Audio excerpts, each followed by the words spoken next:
ధన్యవాదాలు అధ్యక్ష.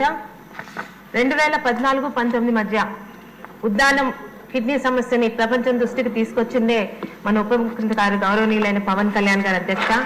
దానికి ఉపశమనంగా అప్పటి మన ముఖ్యమంత్రి గారైన చంద్రబాబు నాయుడు గారు శ్రీకాకుళం జిల్లాలో దాదాపు 5 కాన్స్టిట్యున్సీలోని డయాలసిస్ సెంటర్లు పెట్టడమే కాకుండా ఈరోజు కిడ్నీ వ్యాధికి మొదటి కారణం అవ్వచ్చు అని వైద్యులు చెప్తున్న విధానంగా రక్షిత మంచినీరు అందించాలనే ఉద్దేశంతో కుప్పంకి వెళ్లాల్సిన పైలట్ ప్రాజెక్ట్ ని ఎన్టీఆర్ సుజల సమితిని ఉద్దానంకి తీసుకొచ్చారు అధ్యక్ష. ఈరోజు ఉద్దానం అంటే ఇటు పలాస అటు ఇచ్చాపురంలో కలిసి దాదాపు 7 మండలాల్లోని 135 పంచాయతీల్లోని ఎన్టీఆర్ సుజల పెట్టడం జరిగింది అధ్యక్ష. కానీ ఈరోజు గత ప్రభుత్వ నిర్లక్ష్యం వల్ల దాదాపు 54 ఎన్టీఆర్ సుజల సమితి పథకాలు మాత్రమే పనిచేస్తున్నాయి అధ్యక్ష. దాదాపు ఇంకొక 81 మాత్రం పూర్తిగా పనిచేయట్లేదు అధ్యక్ష. అలాగే 7 మండలాల్లో ఉన్న మదర్ ప్లాంట్లు కూడా నిర్లక్ష్యం చేశారు అధ్యక్ష. ఈరోజు మీ ద్వారా ఉప ముఖ్యమంత్రి గారికి చేస్తున్న రిక్వెస్ట్ ఏంటంటే ఇక్కడ ఓన్లీ రక్షిత మంచినీరు అన్నదే కాదు అధ్యక్ష, అక్కడ ఉన్న పిట్టల్లా రాలిపోతున్న కిడ్నీ వ్యాధికి కూడా ఖచ్చితంగా ఎన్టీఆర్ సుజల ఇవ్వాల్సిన అవసరం మన మీద ఉంది అధ్యక్ష. ఇప్పుడు మనం చేస్తున్న జల్ జీవన్ మిషన్ లో భాగంగా ఉద్దానం మీద ప్రత్యేక దృష్టి పెట్టి మన ఉప ముఖ్యమంత్రి గారు వీటిని త్వరితగతిన పూర్తి చేస్తారని మీ ద్వారా అడుగుతున్నాను అధ్యక్ష. ధన్యవాదాలు అధ్యక్ష. నమస్కారం అధ్యక్ష. మా నియోజకవర్గంలో కొన్ని గ్రామంలో ఫ్లోరైడ్ అండ్ ఫ్లోరిన్ ఎక్కువ ఉంది అధ్యక్ష. దానివల్ల ఆ గ్రామంలో ఉన్నటువంటి 40 నుంచి 50 సంవత్సరాల వయసు వచ్చిన తక్షణమే వాళ్ళ కాళ్ళు వంకిపోవడం కానీ నడుము వంగిపోవడం కానీ అటువంటి పరిస్థితి జరుగుతుంది అధ్యక్ష. ఇటువంటి పరిస్థితిలో 2014-2019లో మన ప్రభుత్వం ఉన్నప్పుడు ఎన్టీఆర్ సుజల పథకం కింద ఆరో ప్లాంట్లు చాలా అక్కడ పెట్టడం జరిగింది అధ్యక్ష. దానివల్ల ప్రజలందరూ బాగున్నారు. ఈ వైకా ప్రభుత్వం వచ్చిన తర్వాత ఆ ప్లాంట్ అన్ని రిపేర్ అయ్యి నిలబడిపోయినాయి అధ్యక్ష. దానివల్ల మెయింటైన్ చేసేది లేకుండా అయిపోయింది. దానివల్ల అన్ని నిలబడిపోయినాయి ప్లాంట్లన్నీ. అందుకు ఇంతకుముందు ఉన్నటువంటి మన ప్రధాని నరేంద్ర మోడీ ప్రభుత్వంలో జలజీవన ప్రోగ్రాము ఒకటి మా నియోజకవర్గానికి శాంక్షన్ అయింది. అయినా కూడా వైకాపా ప్రభుత్వం వచ్చిన తర్వాత అది శాంక్షన్ అయింది కానీ పని వర్క్ స్టార్ట్ చేయాలి అధ్యక్ష. అదే రకంగా మా నియోజకవర్గంలో ఎక్కువ SR1, SR2 డ్యామ్ ఉన్నాయి అధ్యక్ష.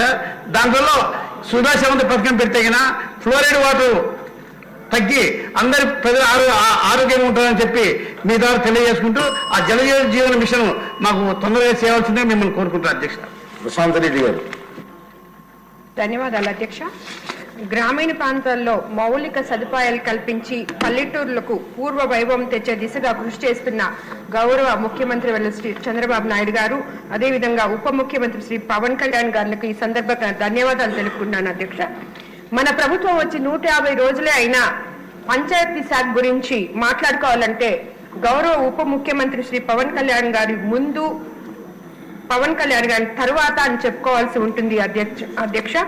గత ప్రభుత్వ హయాంలో రాష్ట్ర ప్రభుత్వం 50% కాంట్రిబ్యూషన్ జమ చేయనందున గ్రామీణ ప్రాంతాల్లో సురక్షిత తాగునీరు అందించే కేంద్ర ప్రభుత్వం పథకమైన జల్ జీవన్ మిషన్ పూర్తిగా సద్వినియోగం చేయలేకపోయారు, నిర్వియోగం అయిపోయింది అధ్యక్ష. పంచాయతీరాజ్ శాఖ పర్యవేక్షణలో అమలయ్యే జల్ జీవన్ మిషన్ పథకాన్ని పూర్తిగా సద్వినియోగం చేసుకుంటే రాష్ట్రంలో ప్రతి ఇంటికి మంచినీరు అందుతుంది అధ్యక్ష. పెన్నా నది పరివాహక ప్రాంతం కావడంతో కోవూరు నియోజకవర్గంలో తాగునీటి సమస్యలు లేవు అని అనుకుంటే అది తప్పే అధ్యక్ష. ఎందుకంటే తీర ప్రాంతంలో మత్స్యకారులు ఎంతో మంది ఉన్నారు అధ్యక్ష. అక్కడంతా వాళ్ళకి ఉప్పు నీళ్లు రావడం జరుగుతుంది అధ్యక్ష.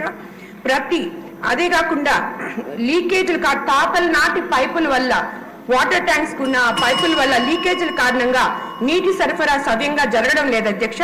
పైపుల లీకేజ్ కారణంగా కలుషిత జలాలు తాగునీటిలో కలుస్తుండటంతో ప్రజలు క్యాన్ వాటర్ కొని తాగాల్సి వస్తుంది అధ్యక్ష. జల్ జీవన్ పథకం ద్వారా తుప్పు పట్టి ఉన్న వాటర్ పైప్ లైన్స్ రీప్లేస్ చేసే విధంగా తగు చర్యలు తీసుకోవాలని మీ ద్వారా మంత్రి గారికి విన్నవించుకుంటాను అధ్యక్ష. అదేవిధంగా కోవూరు నియోజకవర్గ పరిధిలో కనిగిరి రిజర్వాయర్ సమీపంలో ఒవ్వేరు గ్రామం వద్ద 6 గ్రామాలు తాగునీరు అందించడం కోసం 9 కోట్ల వ్యయంతో నిర్మించిన పైలట్ ప్రాజెక్ట్ వాటర్ స్కీమ్ నిర్మాణం పూర్తి చేసుకున్న వినియోగం తీసుకురాకుండా ఉండడం జాప్యానికి కారణాలు తెలుపగలరని మీ ద్వారా మంత్రివర్గంగా కోరుకున్నాను అధ్యక్ష. ధన్యవాదాలు అధ్యక్ష. Sir before that 1 minute sir. Sir నా సూచన ఏంటంటే నేను గతంలో ముఖ్యమంత్రి చంద్రబాబు గారి టైంలో పంచాయతీరాజ్ మినిస్టర్ చేశాను. అప్పుడు ఏమైందంటే అప్పుడు ముఖ్యమంత్రి గారు చంద్రబాబు గారు